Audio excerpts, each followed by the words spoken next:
In Game 2, Malin began by playing Thoughtseize. It dropped him to 17 life as a result of the underground river he used to play the sorcery, and Parke revealed a hand of 2 Vivid Meadow, Muldrifter, 2 Esper Charm, and Remove Soul. Malin chose the Esper Charm. Antti revealed why he had taken the charm the following turn with a Bitter Blossom. The American hoped to have time to use his other Esper Charm, but his comes into play tapped lands prevented him from doing so before Malin could untap and represent a host of possible counterspells. It wasn't a counterspell, but a second Thoughtseize that preemptively answered the Esper Charm.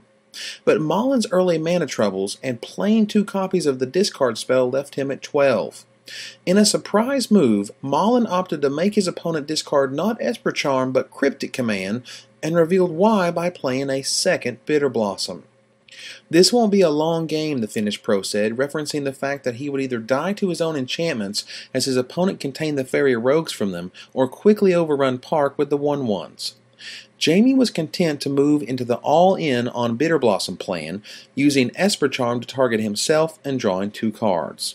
Antti fell to 10 on his upkeep and attacked his opponent to 19 with a fairy rogue. He considered his options carefully before finally deciding to play a Mistbind click on his main phase.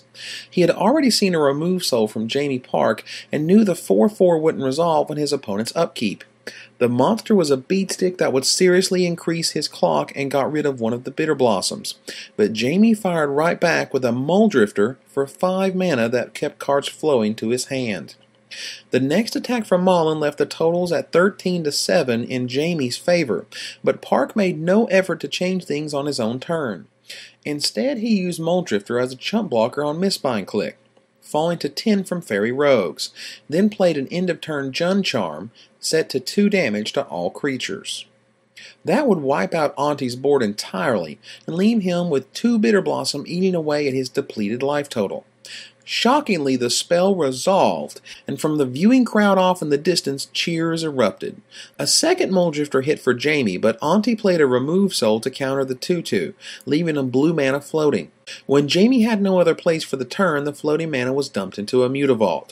Malin's Underground River, his only source of blue or black mana to power up double copies of Sunken Ruins, had wreaked significant havoc for him this game, and he fell to 4 on his upkeep from Bitter Blossoms after taking an extra sting from the river, countering the Muldrifter.